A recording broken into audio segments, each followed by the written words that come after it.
Hi, this is Gayle. Welcome to my channel. We're doing Service Dog Friday. I've got Tomlin with me and we're at church getting ready for a yard sale. So ignore the stuff behind me. It does not exist. So I wanted to talk to you today about a question that I was asked about how people respond to Tomlin.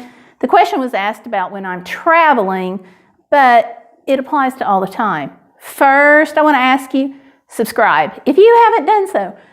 So hash that red button, subscribe, and join the channel so you can get updates on all of the videos as they come out.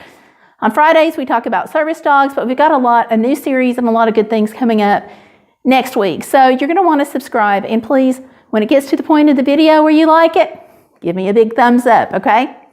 So let me tell you, the other day I was sitting in the car with Tomlin. Somebody walks up and she asked me about the PT Cruiser and did I really drive it to Alaska, because that's what the back bumper sticker says. And I'm like, yes. So she asks about Tomlin, who has his head, as always, hanging out the window when I'm in the car with him. And I told her, I said, he's my service dog. And she said, do you travel with your service dog? And I said, well, yes, of course. That's when she told me that a friend of hers has a service dog and has nothing but problems when they travel, whether he's in a vest or not. And his service dog alerts for diabetes and seizures and also helps with mobility issues.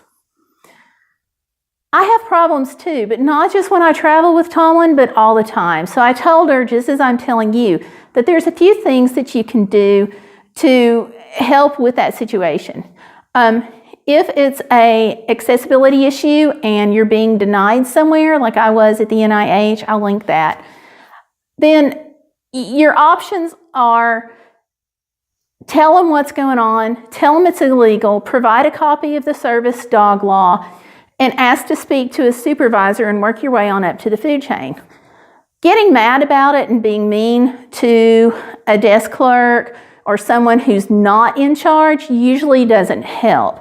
If you can be nice to them, sometimes they'll be your ally and can affect positive change in the situation to help them see that things are going wrong.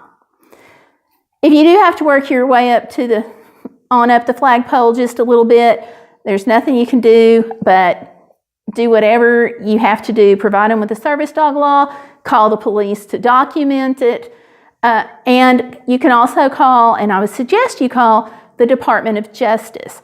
They have a hotline just for these things. You can suggest that the person you're talking with call the hotline, and they can be educated as far as some of the service dog laws and access. So if you're going into a store and it's an accessibility issue, restaurant, hotel, that's what I handle it. Now, if I'm out somewhere and you get the ever-present, he's so cute, can I pet your service dog? Then your options are to smile sweetly and say, I'm sorry, he's working, and keep on going, or to ignore the person, or to stop and yell at them for even asking. Okay, Tomlin, fine. Or just yell at him for even asking.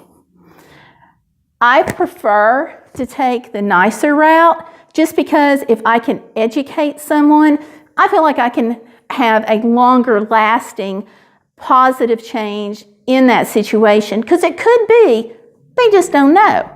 Believe it or not, we're familiar with service dog laws because we have service dogs, but other people don't know. So it's this constant education process. I like to take a copy of the service dog law with me on my Kindle or on my phone. I can say, if you have a phone or an email address, let me email this to you. That can be really helpful.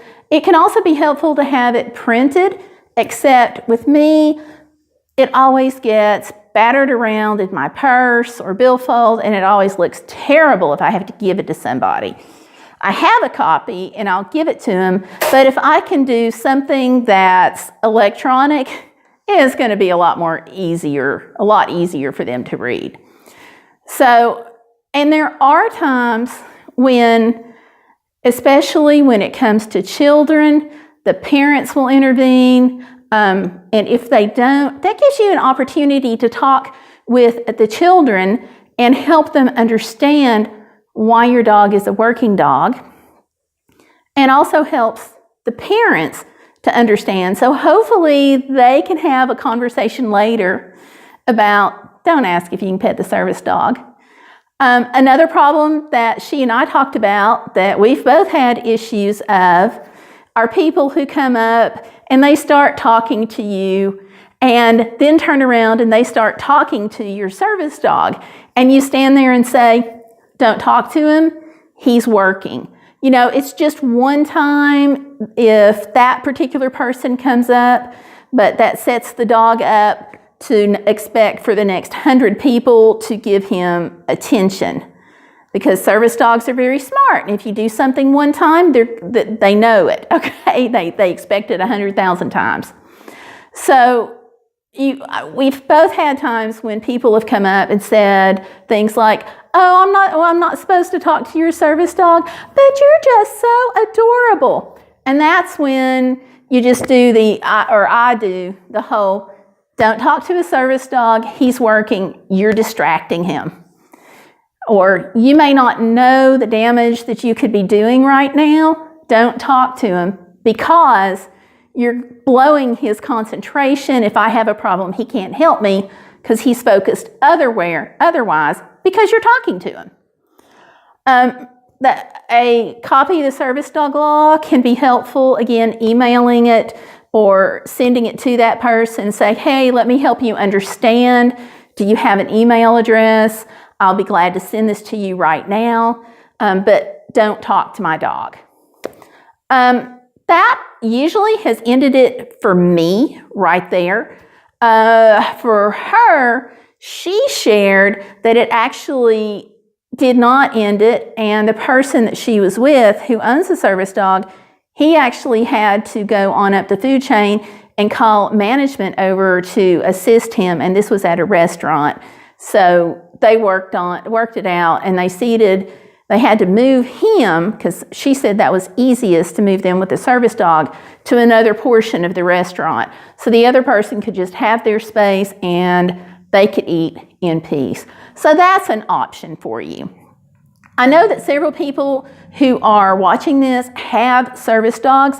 If you would put your comments down below and help other service dog owners, it would be great, because we can share and learn from each other, and tips and techniques on how to deal with the public for service dog issues will help everybody. So leave those comments down below. And thank you all so much for watching. Don't forget to subscribe if you haven't already done so, and click that like button. And thanks again, and we'll see you out, about, and online. Bye.